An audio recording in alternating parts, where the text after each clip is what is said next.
On Whitaker Street, tucked in the historic heart of Savannah, a small bakery stood cloaked in silence. The refrigeration unit hummed steadily, its sound filling the emptiness like the tired breath of a machine keeping time in a deserted place. Behind the glass cases, where rows of pastries and cakes should have gleamed with promise, only a few sad leftovers lingered. 2 eclairs sat untouched, their chocolate glaze dull beneath the fluorescent lights. A lonely tart waited for no one. Their presence felt cruel, as though mocking the very dream Claire Bennett had once fought to build. Claire dragged a vinegar-soaked cloth across the shelves. The acrid smell sharper than butter and sugar ever should be. Each swipe seemed heavier than the last. She glanced up at the chalkboard menu, where whimsical handwriting once promised sweet escapes to anyone walking by. Now the chalk letters had faded into smudges, ghosts of better days. 2 years had passed since she'd opened the bakery. 2 years since she believed Savannah's locals and tourists would flock to her red velvet cakes, lemon bars, and pecan pies. She'd imagined children laughing with frosting on their lips, couples sharing slices beneath moss-draped oaks. Instead, the shop echoed with silence, broken only by the occasional beep of a card reader tallying a pitiful sale. The landlord's letters had grown colder. The latest skipped pleasantries entirely, just a blunt demand for payment. The bank's emails pressed harder, their bolded warnings punching at her chest each time she opened her inbox. Even her suppliers, once kind enough to extend grace, had grown weary. Goodwill had its limits. Claire's fingers traced the crack at the corner of the front display glass. She remembered the day it happened, just a week after opening, an accidental chip from a delivery box. Back then it was nothing, a blemish hardly worth noticing. But as months slipped by, that crack grew into a symbol of her unraveling confidence, a fracture that spread inward until she felt as fragile as the glass itself. Switching off the overhead lights, Claire left only the kitchen glow to warm the space. Stainless steel counters reflected it softly, transforming into something less clinical, almost forgiving. For a moment, she let herself imagine she wasn't a failing business owner, but simply a baker again, flour on her apron, hope in her chest. But the numbers didn't lie. The weekend ahead was her invisible deadline. If nothing changed, Monday morning would bring the dreaded phone call. Surrender the keys, accept defeat. Americans liked softer words like taking a break, but Claire knew better. It would be the end. She leaned back against the counter and shut her eyes, memories of opening day rushing back. The scent of cinnamon rolls had spilled into the street. A few curious passers-by had wandered in, charmed by her chalkboard signs and nervous smile. She'd told herself, this is it. This is where I belong. For weeks she'd lived on adrenaline and coffee, certain her dream couldn't fail. But dreams eroded under rent payments, brutal winters, and relentless bills. Little by little, each month chipped away until exhaustion was all that remained. She stared at her hollow reflection in the glass case. Her grandmother had always said baking was about making people feel cared for. Lately, the bakery felt less like a gift and more like an anchor dragging her under. She tossed the rag onto the counter, resigned to cleaning as her only victory tonight. Maybe tidy shelves would soften the sting of saying goodbye. But then, the bell above the door jingled. Claire jolted, nearly knocking over the napkin holder. A customer? At this hour? Unheard of. She turned quickly, expecting a lost tourist or a drunk wanderer. But the figure at the door was neither. An elderly man stood framed in the entrance, clutching the door frame as though it held him up. His tweed overcoat looked plucked from another era, worn thin with age. His face carried dignified lines etched deeper by worry, and his pale blue eyes shone with raw desperation. "Excuse me," he said, his voice gravelly but urgent. "Are you still open?" Claire blinked. Technically, no. She hadn't been open for hours. Yet something in the way he lingered, frail but determined, trembling but earnest, kept her from sending him away. "I'm sorry," she said softly, her voice stretching itself into kindness. "We're just about closed." The man stepped inside anyway, shutting the door gently behind him. The bell jingled once more, then silence. He pulled a handkerchief from his pocket, clutching it as though it carried all his courage. "My name's Thomas Montgomery," he said, his words tumbling out. "Tomorrow is my wife's 80th birthday. We've been married 55 years, and..." His voice cracked. His gaze dropped to the floor, ashamed. "I forgot to order her cake." Claire's breath hitched. He wasn't a customer. He was a husband carrying guilt heavy enough to drown him. I walked half this city tonight, Thomas continued, his words frantic. Every bakery was closed. The ones still open told me it was impossible, that I should have ordered weeks ago. They were right. But I can't show up tomorrow empty-handed. Not after everything she's been through this year. He unfolded the handkerchief, revealing a crumpled paper with shaky notes. It doesn't have to be fancy. Just red velvet with cream cheese frosting. And, he hesitated, embarrassed, a single sugar rose in the center. She always says, a cake isn't dressed without one. The request was modest, almost painfully simple. Yet it carried more weight than any extravagant order Claire had ever received. She thought of her nearly bare shelves. Flour and sugar she still had. Cocoa, yes. Eggs, yes. But cream cheese? Butter, vanilla beans? She had rationed them like treasure. A single block of cream cheese waited in her fridge, her last 2 vanilla beans tucked away for something special. What could special mean if not this? Thomas fumbled for his wallet. Please, I'll pay whatever you ask. Tonight, name the price. Claire shook her head, surprising herself with the steadiness in her voice. No, if I make this cake, you'll pay me tomorrow. Only if it's what you hoped for. His eyes widened, disbelief flashing into relief. For a moment, he looked decades younger, boyish even. He let out a shaky laugh. 10 o'clock? She confirmed. I'll be here at 9:55, he promised, clutching the handkerchief like a lifeline. He lingered a beat, pressing her hand between both of his. You don't know what this means. Thank you. When the door shut behind him, silence returned. But it felt different now. Not hollow. Expectant. Claire exhaled slowly, cinched her apron tighter, and walked into the kitchen. She reached for her grandmother's cloth-bound recipe notebook, its pages worn soft, faintly scented of flour and sugar. She turned to the familiar page, red velvet. Her grandmother's notes filled the margins. Don't rush the frosting. Patience is flavor, this was it. A single rose, a humble cake, but perhaps something more. She turned on the oven, heat humming to life. She laid out her ingredients, her last reserves. Flour, cocoa, butter wrapped in wax, 2 precious vanilla beans. Special occasion, her grandmother would have called it.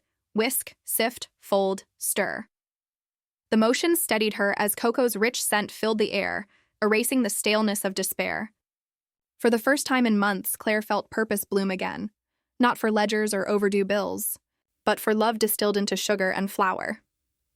The mixer whirred to life, filling the empty bakery with a rhythm that felt almost like a heartbeat. Crack an egg, fold the mixture, scrape the sides. Each movement, though ordinary, carried a gravity she hadn't felt in months. As the batter turned into a deep crimson, Claire's mind drifted back to childhood summers in her grandmother's kitchen. She remembered perching on a stool, chin barely clearing the counter, watching her grandmother whisk cream in a chipped porcelain bowl while lace curtains fluttered in the humid Georgia breeze. Sugar dust sparkled in the sunlight, and her grandmother's voice rang out clear. A cake should whisper, not shout. If it whispers, people will lean in to listen. Claire smiled faintly at the memory. She poured the batter into pans lined with parchment, slid them into the oven, and inhaled deeply as the first rich waves of cocoa drifted through the air. The scent wrapped around her like homecoming. Bills and deadlines could wait. Tonight, there was only this cake and the love stitched into it. Time dissolved. The ding of the oven timer pulled her back, the layers rising perfectly. She cooled them with care, whipped cream cheese frosting into smooth peaks, and trimmed the cakes until they aligned like soldiers ready for duty. She spread the frosting in deliberate strokes, patient, precise. Then came the sugar rose, the most delicate step. Claire melted sugar in a pan, swirling it until it shimmered clear, then amber, before whisking it off heat at just the right moment. Her grandmother's notes echoed in her head. Patience here, or you'll lose it. She shaped fragile petals, each one threatening to tear if her hands trembled. Slowly, carefully, she built the bloom. When it was complete, a single rose gleamed in the lamplight, delicate as glass. By dawn, Claire slid the finished cake into a white box tied with ribbon, the kind she once saved for weddings that never came. She stood back, exhausted yet weightless, staring at what she had created. It wasn't just a cake. It was memory, devotion, redemption baked into crimson layers. At 9:45, the bell chimed. Thomas stepped inside, his face pale with fatigue but his eyes burning with hope.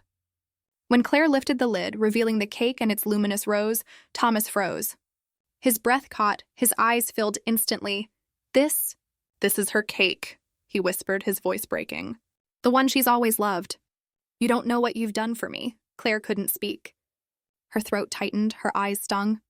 For the first time in a long while, the debts, the bank, the looming end, all of it slipped away. What mattered was this moment. What mattered was the joy on a wife's face when she saw the cake her husband had fought not to forget. The celebration.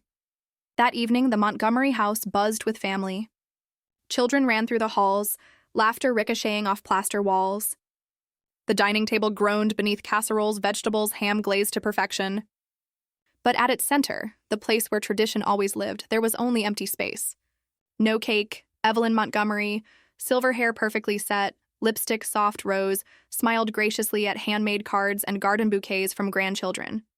She laughed when her grandson tried to sneak an extra roll. Yet her hands trembled slightly when she lifted her glass.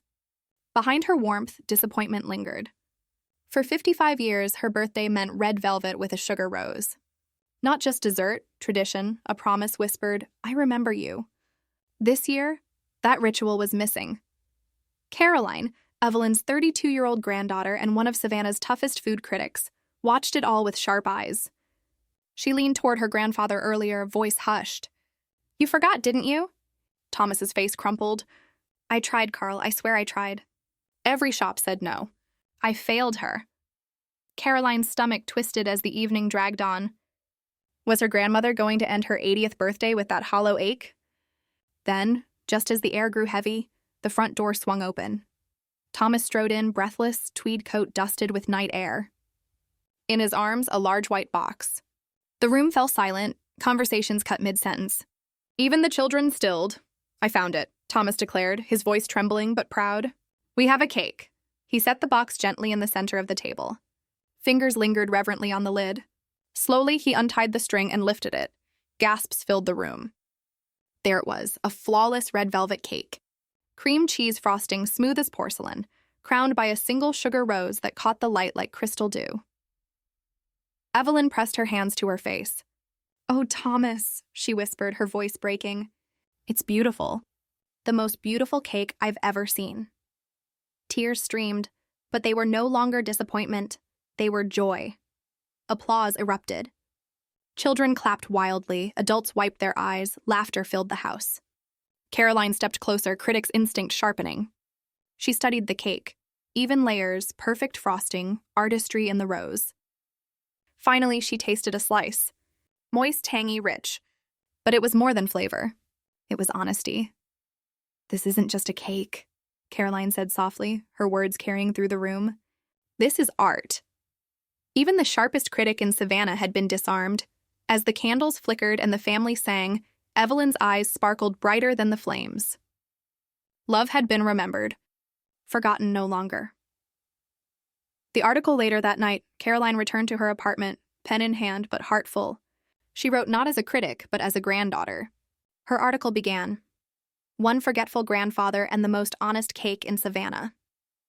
She recounted Thomas's desperate search, the kindness of a struggling baker who chose compassion over profit, and the miraculous cake crowned with a sugar rose. "This cake," she wrote, "was not baked. It was given. It is proof that food at its best is love made edible. When we lose bakers like Claire Bennett, we don't just lose business, we lose a piece of what makes life meaningful." By dawn, the article had gone viral. Shared across Savannah, reposted with captions like "This made me cry" and "Support local bakers with soul." Claire woke to her phone buzzing nonstop. She groaned, expecting more overdue notices. Instead, her inbox overflowed with inquiries, wedding cakes, corporate events, anniversary orders. Messages from strangers and locals alike. She pulled up her laptop and froze. On the city's most read site, Caroline's article stretched across the screen, complete with a photo of the glowing sugar rose. Claire's breath caught. The comment section teemed with praise. "Where is this bakery?" "I'll drive across town." "She's baking my wedding cake." Claire covered her mouth with her hand, overwhelmed. The phone rang again. "Good morning," a man said. "I'm calling from Magnolia Catering. We'd like to place an order for 50 guests." Another call buzzed in. Then another. Instagram blew up with tags. Overnight, her follower count exploded. Just yesterday, she was invisible, ready to close forever. Now the city was knocking on her door. For the first time in months, Claire felt it, a flicker of something she thought had died. Hope. That entire day, Claire's bakery swelled with life she hadn't seen in years. Customers lined up as soon as she unlocked the door, some holding printed copies of Caroline's article, others repeating the phrase that was now everywhere online, the most honest cake in Savannah. Claire baked until her shelves were bare. Even the jar of stale cookies that no one touched for weeks was emptied. By nightfall, the bakery was quiet again, but this quiet was different. Not hollow, satisfied. The air still smelled of sugar and butter. Empty boxes stacked in the corner. Dishes piled high in the sink. Claire sank into a chair, body aching but spirit lit with wonder. The bell chimed. Startled, Claire called out automatically, "I'm sorry, we're closed for the night." "That's all right," came a warm reply. "I didn't come for pastries." A tall woman stepped inside, dark hair swept back neatly, long coat draped elegantly. Her eyes were sharp but softened with a knowing smile. She extended a hand. Caroline Montgomery. Claire froze. The name she'd seen splashed across headlines and orders all day. The critic. The granddaughter. The woman whose words had changed everything.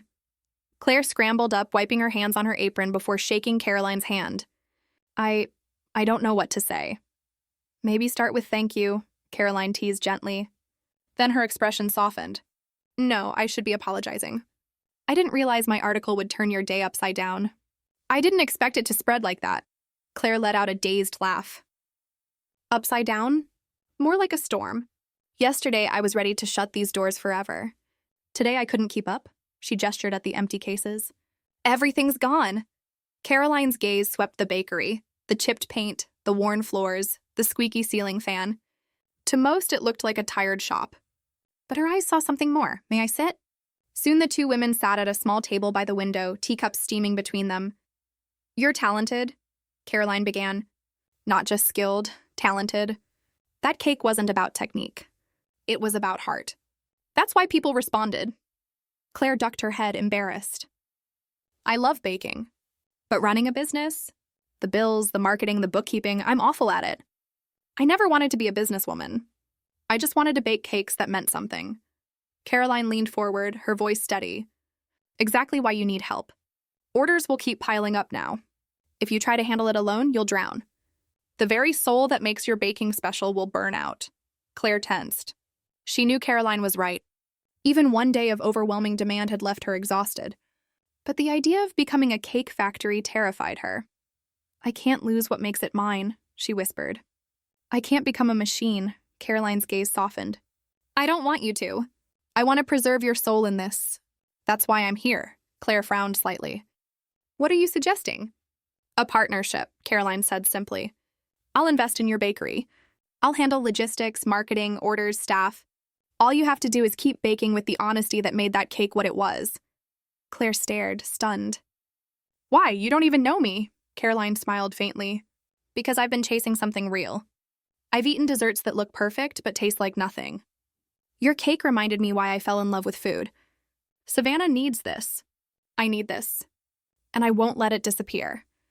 Silence stretched between them.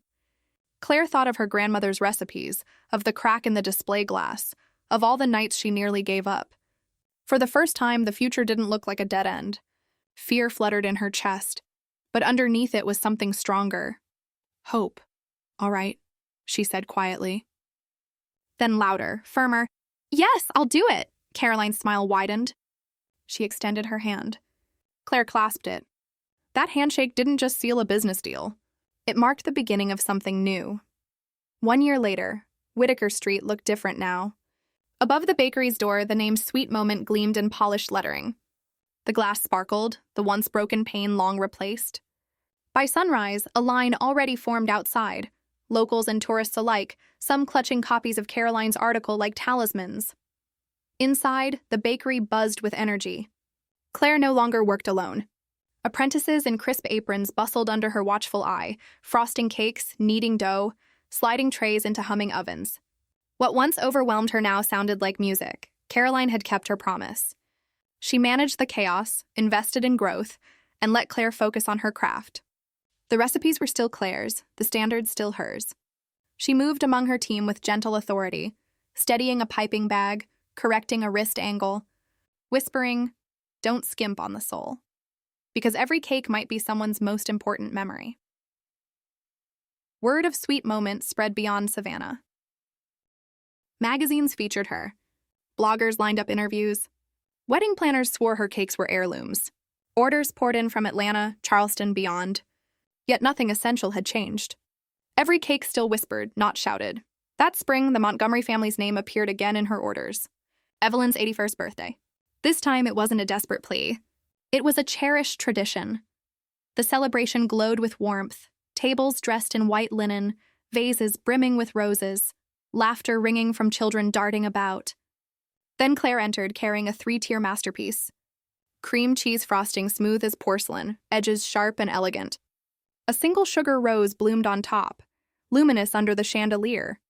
Gasps rippled through the room. Phones lifted discreetly. Evelyn pressed her hand to her chest, tears shining before the cake even reached her. Thomas stood taller than he had in years, pride written across his face. As Claire set the cake down, Thomas cleared his throat, his voice trembling. "Last year, this young woman didn't just save my wife's birthday. She saved our family." Applause erupted, loud, unrestrained, heartfelt. Evelyn's tears spilled freely as she reached for Claire's hand. "You gave me back joy," she whispered. Claire's throat tightened. She thought of the night she almost closed forever, of the fragile rose she had shaped with trembling hands, never knowing it would bloom into this. That night, as music played and laughter filled the hall, every guest who tasted the cake murmured not only about flavor but about story. Those 3 tiers carried proof that second chances could grow into legacies. Claire stood quietly at the edge of the room, heart full. She didn't need more applause, more headlines. Seeing Evelyn's joy, hearing Thomas's steady voice, that was everything. The epilogue later. As the celebration ended and the Savannah night wrapped the city in magnolia-scented air, Evelyn pressed Claire's hand once more. "Your hands do miracles. Guard this gift. Don't let anyone take it from you." Claire carried those words back to the bakery. A week later, Sweet Moment was busier than ever, lines forming even before dawn. People didn't just come for pastries, they came for the story. One evening, after the apprentices cleaned up, Claire sat with Caroline at their little window table. The shop glowed warmly, counters gleaming, the neon sign casting light on faces gathered outside. "You realize what you've built, don't you?" Caroline asked. Claire laughed softly. "I didn't build this alone. You believed in me when I didn't." "I only held up a mirror," Caroline replied. "You were always this." Outside, people leaned against lampposts, waiting patiently. A year ago, the same windows reflected emptiness. Now they reflected community. Claire whispered the truth she had nearly forgotten. A single cake can change a life when it's made with love. Caroline nodded. Sometimes it changes more than one. The bell above the door jingled. Once, that sound carried dread. Tonight, it rang like a promise. Claire rose, smiling as night air rushed in and the line shuffled forward. Sweet Moment stood ready, ovens warm, counters shining, soul intact. For the first time in a long while, Claire Bennett knew this was only the beginning.